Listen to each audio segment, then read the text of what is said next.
briefly introduce myself. I introduced in the morning session as well. I'm Barış from Netmarble. I'm the CEO of Netmarble EMEA. We have offices in Istanbul, Cairo, and Dubai in this region, and we are mainly a Korean company based in Seoul.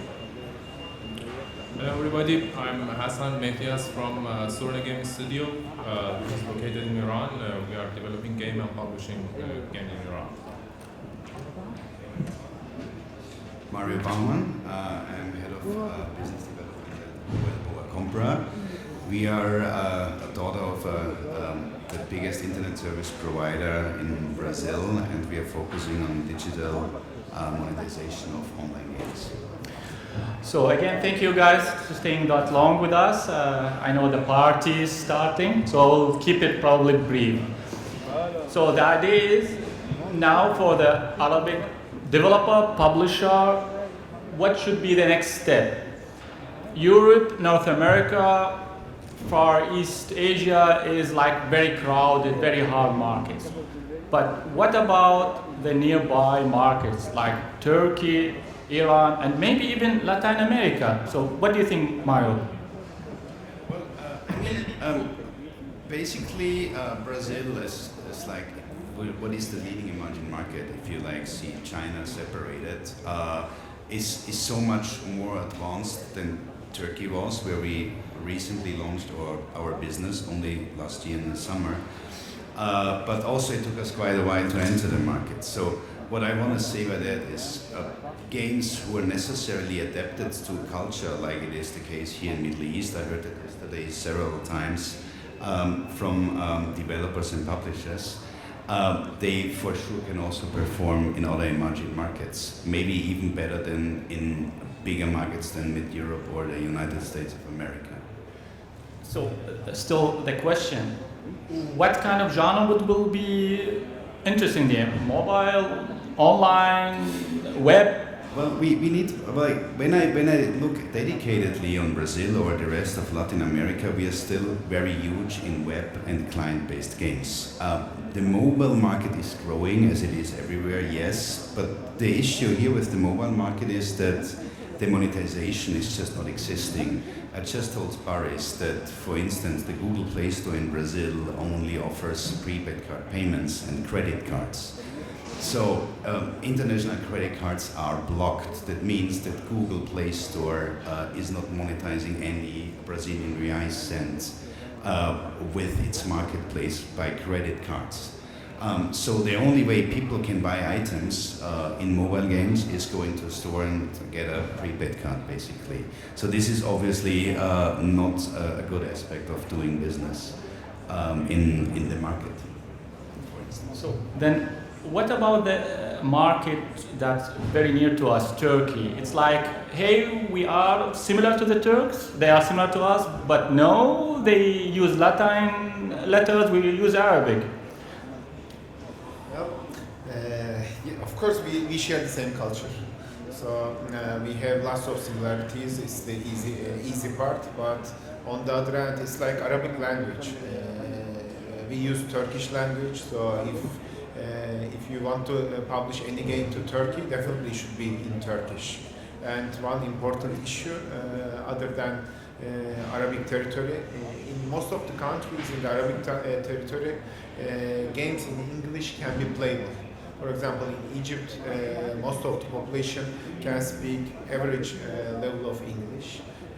In the other countries as well, maybe other than Saudi Arabia, in most of the countries people speak English at a certain level, but in Turkey it's not the case. In Turkey I can say 10 to 15% of people can speak English. Other than that, the mass market, they don't even speak one word of English. So if you want to publish any game to Turkey, definitely should be in Turkish. And when we come to the genre, well, in terms of first platform, PC, mobile is developing quite fast, as everywhere in the world.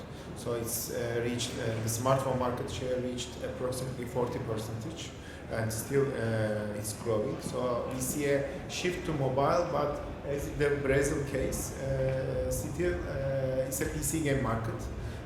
PC web games still are popular and still generating significant revenue, but also mobile is a quite big market.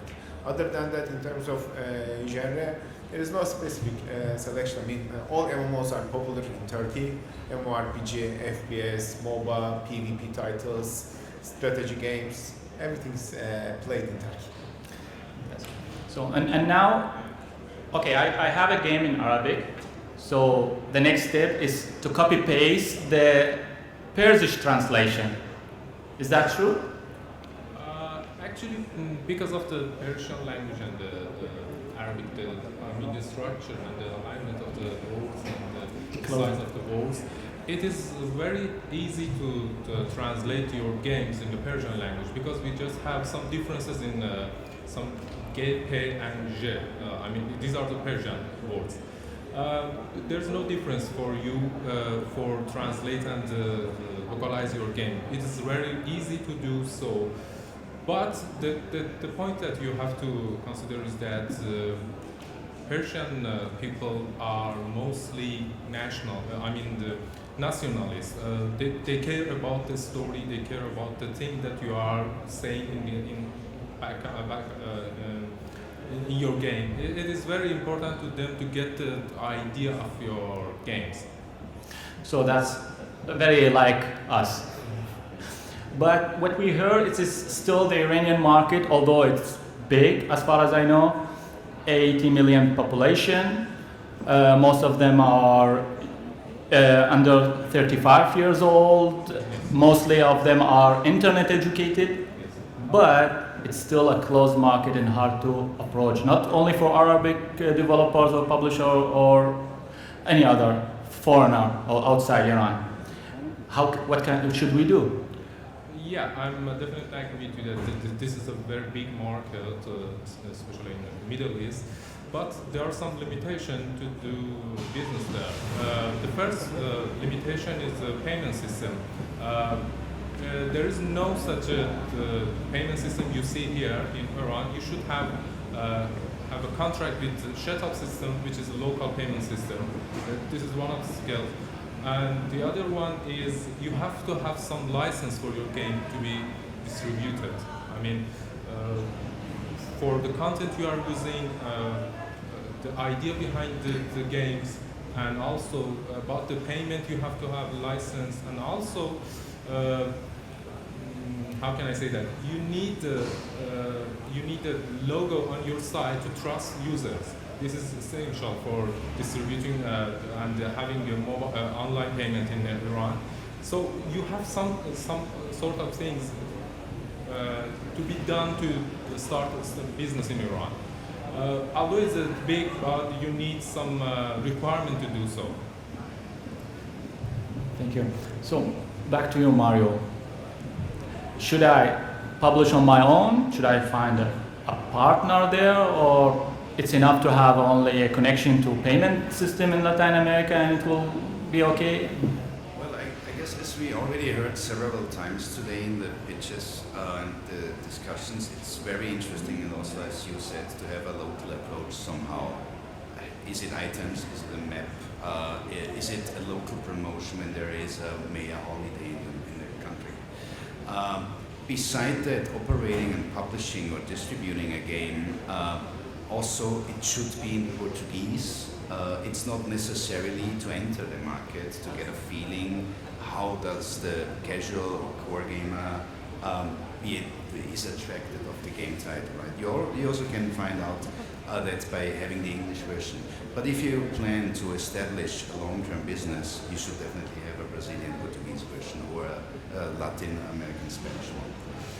On the other hand, it's also very important to maintain the customer in the game, the gamer in the game. It's not only about spending marketing money to acquire the user, to make him signing up and necessarily leave the game. It's also very important to decrease the churn rate, to have local community managers, to have local support, to have local game mastering. This is very, very crucial for a long-term success on the market. Otherwise, this is not happening and impossible. I'm sure Boris can underline that same for the Turkish market. So, Turkish market. Turkish market? This Well, will be. Uh, I mean, the question is it enough to have a Turkish gentleman who can translate the game, or I get an outsourcing company who will translate the game for me, and I will have one person who will maintain and do the customer support, or do I really need, or is the better idea to have a publisher there or a partner who will take care of the whole package? I cannot say you definitely need a partner. It's optional. There are some advantages to have partners. Not to have, it creates lots of disadvantages, but it doesn't mean it's the necessity.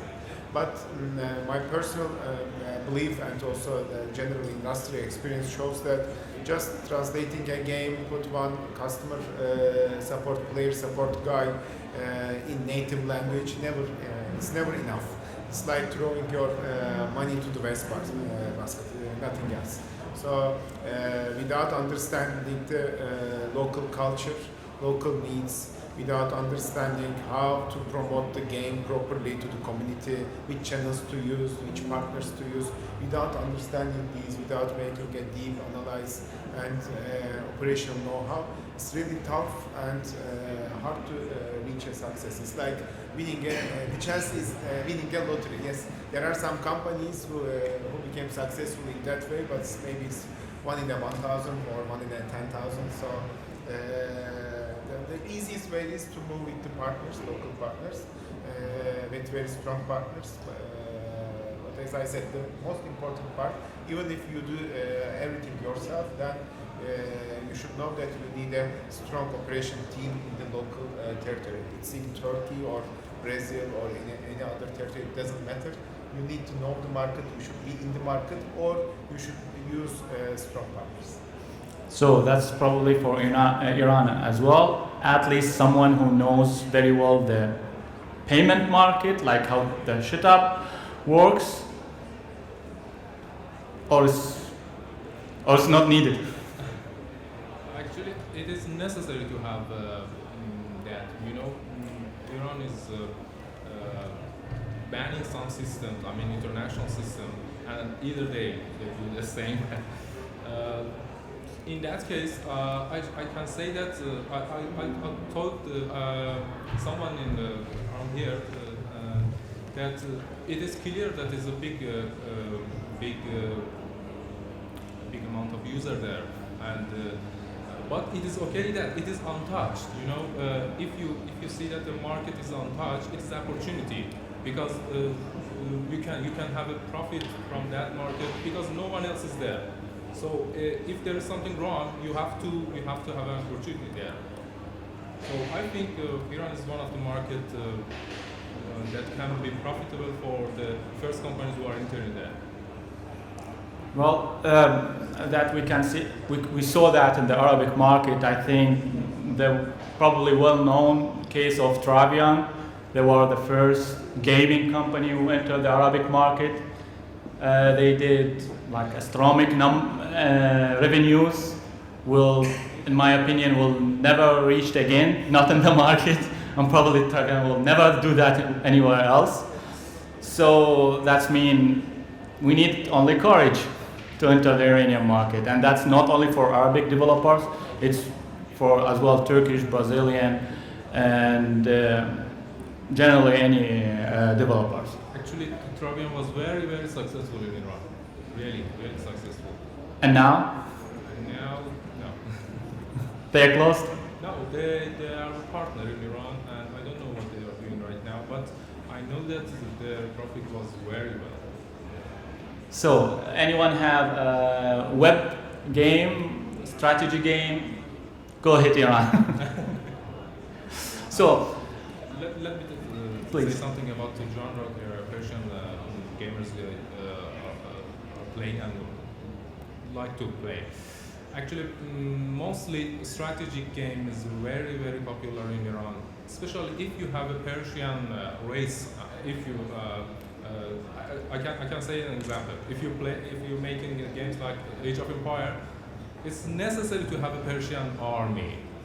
As I told you, Persians are very nationalist. So because of that race, your game is rising up in the profit. And But won't that break the game balance when everyone playing only one fraction or one army, clan? what can we do? They like the way. So let's have only Iranian unit probably. You No. need to create some bots then. You can make a hotfix to change the game balance.